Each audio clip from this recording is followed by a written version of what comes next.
বিয়ের জন্য আরহামের পছন্দ কালো স্কিন টোনের পাত্রী। এদিকে বাড়ি থেকে যেসব পাত্রীকে দেখেছে সবাই মোটামুটি উজ্জ্বল থেকে ফর্সা। আরহামের ব্যক্তিগতভাবে ডার্ক স্কিন টোনের মেয়েদের বেশি ভালো লাগে। সে বিয়ে করলে এরকম মেয়ে দেখেই করবে। এখানেই বেঁধেছে গণ্ডগোল। এইদিকে পরিবার রাজি না, অন্যদিকে এত সুদর্শন একটা ছেলে কালো মেয়ে খুঁজছে শুনলে সবাই ভাবে ছেলেটার সমস্যা আছে। পরিবারের সঙ্গে কয়েক দফা ঝগড়া হয়ে গেছে এটা নিয়ে। অবশেষে তারা রাজি, তবে পাত্রীর সন্ধান যেটাই দিচ্ছে কাউকেই পছন্দ হচ্ছে না আরহামের, কারণ মেয়েগুলো তার চোখে কালো নয়। আরহামকে নিয়ে পরিবার আছে এক মুসিবতে। বন্ধুরা মস্করা করে বলে, যা আফ্রিকা থেকে বিয়ে করে নিয়ে আয়। আরহাম এক কথায় স্থির, সে তার পছন্দ থেকে এক চুলও সরে আসবে না। অবশেষে মা ঘটকের দ্বারস্থ হলেন। 2 দিনের মাথায় ঘটক এসে জানালো একটা মেয়ে আছে, গায়ের রং কালো হওয়ায় কারণে বিয়ে হচ্ছে না। আব্রাহাম খুবই আশ্চর্য হলো, এ কেমন ভয়ানক কথা! একটা মেয়ে গায়ের রং কালো হবে নাকি ফর্সা এটা কি মেয়েটা নিজে নির্ধারণ করেছে নাকি এটা সৃষ্টিকর্তা প্রদত্ত? মেয়েটার এতে দোষ কোথায়? ঘটক সাহেব বললেন, আপনি একবার দেখে আসবেন। অবশ্যই যাব, কালকেই যাব। যথাসময়ে আরহাম সেজে গুজে প্রস্তুত। সে নিজে আগে মেয়ের সঙ্গে দেখা করবে, তার কাছে পাস করলে এরপর পরিবার গিয়ে দিনক্ষণ পাকা করবে। গাড়িতে চড়ে বসেছে এমন সময় ঘটক ফোন দিয়ে জানালো মেয়েটি দেখা করবে না। আরহাম বিরক্ত হয়ে জানতে চাইল কারণ। বাবাজি, মেয়ে শুনেছে আপনি কালো মেয়ে খুঁজছেন, ভাবছে আপনার কোনো মতলব আছে, আপনি কোনো উদ্দেশ্য নিয়ে বিয়ে করবেন, এই জন্য রাজি না উনি। আরে এ দেখি বিশাল মুসিবত। আপনি বলেন আমার একটাই মতলব, বিয়ে করে সুখী শান্তিতে সংসার করা। জি। ঘটক সাহেব কিছুক্ষণ পরে আবার কল দিলেন। বাবাজি, মেয়ে তাও রাজি না, উনি অন্য পাত্রের সন্ধান দিতে বলেছেন। আরহাম বিরস বদনে গাড়ি থেকে নামলো, আয়নায় গিয়ে নিজের দিকে তাকালো একবার, এরপর মাকে ডেকে বলল, আমার চেহারা কি বেশি ভালো মা? তুই আমার রাজপুত্রর, আমি কি দেখতে কোনো অ্যাঙ্গেলে থেকে নায়কের মতো? অবশ্যই নায়কের মতো, তাহলে তো কোনো মেয়ে আমাকে বিয়ে করবে না, সবাই ইনসিকিউরিটিতে ভুগবে। এই জন্য বলছি তুই তোর মতো দেখতে একটা মেয়ে বিয়ে কর। আরহাম খানিকক্ষণ ভেবে বলল, জগতে ফর্সা মেয়েরা এত এত কালো ছেলেকে বিয়ে করতেছে, তাদের কোনো সমস্যা নাই, আর একটা ফর্সা ছেলে একটা কালো মেয়েকে বিয়ে করতে পারবে না। গিয়ে দেখ ওই মেয়েদেরকে শুনতে হয় ছেলের টাকা দেখে বিয়ে করছে। সত্যি বলতে আমাদের দুনিয়ার মানুষ সবাই সাদার গা পাগল। সবাই না মা। যাই হোক, আমি সিদ্ধান্ত পাল্টাবো না, আমার সমাজ নিয়ে মাথা ব্যথা নেই। ঘটক সাহেব আরেকটা মেয়ের তথ্য নিয়ে আসলেন।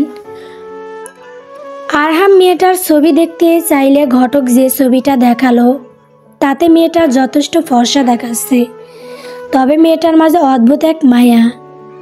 আব্রাহাম ভ্রু কুঁচকে বলল, উনি তো ফর্সা। ঘটক মুচকি হেসে বলল, ছবিতে সবাইকে ফর্সা লাগে, বাস্তবে উনি আরেকটু শ্যামলা। বাস্তবে দেখতে যেমন তেমন ছবি নাই। বাবাজি, তেমন ছবি দিলে তো আমি পাত্র খুঁজে পাবো না। আজ অবধি আমি কোনো মেয়ের ছবি পাই নাই যেখানে মেয়ে দেখতে কালো। মেয়ের গায়ের রং যাই হোক, সবাই সুন্দর ফর্সা ছবি দেয়। আরহাম মাথা নেড়ে বলল, এটাই তো সবচেয়ে বড় ভুল। দুনিয়াতে সবাই সুন্দর, গায়ের রং দিয়ে কাউকে বিবেচনা করা যায় না। এই যে আমাদের দেশে কালোকেও ফর্সা দেখানোর প্রচলন, এটা ভাঙা উচিত। একটা মেয়ের উচিত সগৌরবে নিজের গায়ের রং ক্যারি করা, যে দেখতে যেমন সেটাকেই সুন্দরভাবে স্মার্টলি প্রেজেন্ট করা। ঘটক আরহামের কথার আগাগোড়া বুঝতে পেরেছে কিনা কে জানে।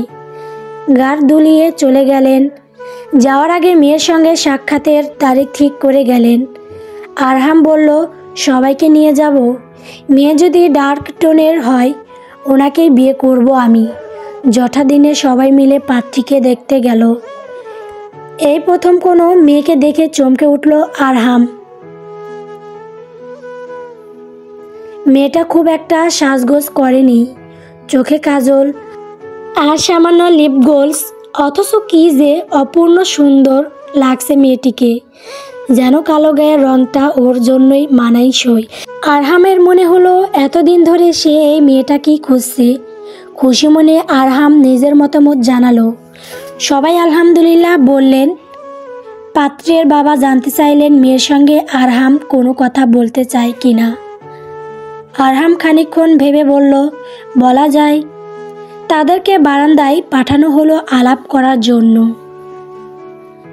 আরহাম মুচকি হেসে বলল, কি বলবো জানি না, আপনার কিছু বলার থাকলে বলুন। মেয়েটা নার্ভাসনেস লুকিয়ে বলল, আপনি আমাকে কেন পছন্দ করেছেন জানতে পারি? আপনি অনেক সুন্দর। মেয়েটার চোখে আশ্চর্য হওয়ার আভাস ফুটে উঠল। আরহাম বলল, আমাকে আপনার পছন্দ হয়েছে? না হওয়ার তো কারণ দেখছি না। আপনাকেও অপছন্দ করার কারণ দেখছি না। আপনি কি জীবনে আজকে প্রথম মেয়ে দেখতে আসছেন? না, এর আগেও বহুবার দেখেছি। তাদেরকে কেন পছন্দ হয়নি? কারণ তারা অনেক ফর্সা ছিল। মেয়েটা হকচকিয়ে গেল, কি বলবে বুঝতে পারছে না। আরহাম বলল, আমার পার্সোনালি আপনার মতো স্কিন টোনের মেয়েদের ভালো লাগে। শুধু মেয়ে না, এই টোনের মানুষদের দেখতে ভালো লাগে। সো নিজের জীবনসঙ্গীর বেলায় কেন এই টোনকে প্রাধান্য দেব না? আপনি কি সত্যি বলছেন এটা? ডেফিনেটলি। বিয়ের আলাপ মোটামুটি পাকা। আমার উপর বিশ্বাস রাখতে হবে। বিশ্বাস ছাড়া আগানো সম্ভব না।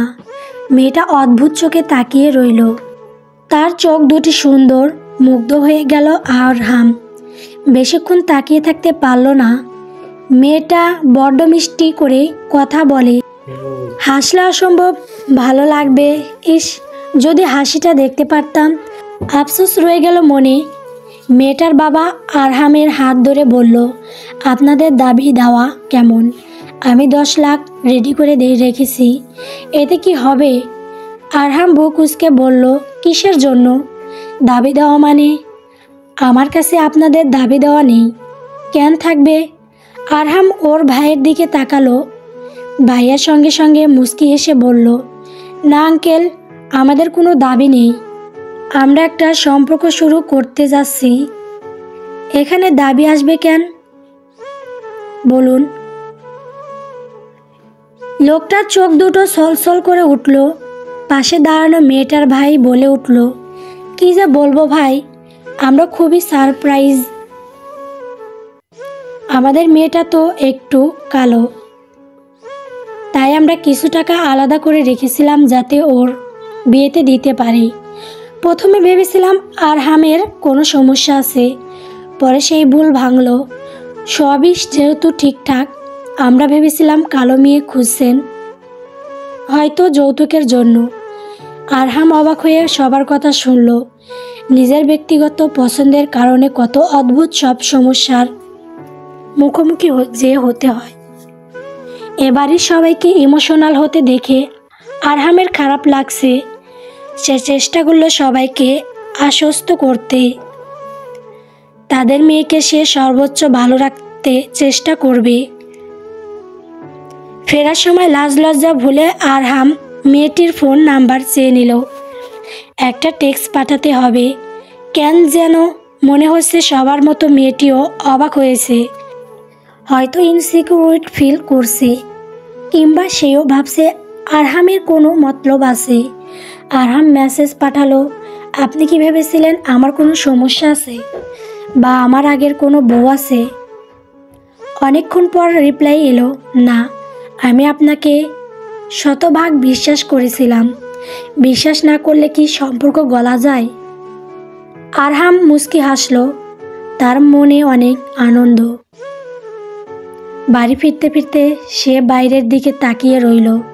বাইরে কত লোকজনের চলাচল, এক একজন দেখতে এক এক রকম, সৃষ্টির মাঝে অদ্ভুত বৈশিষ্ট্য।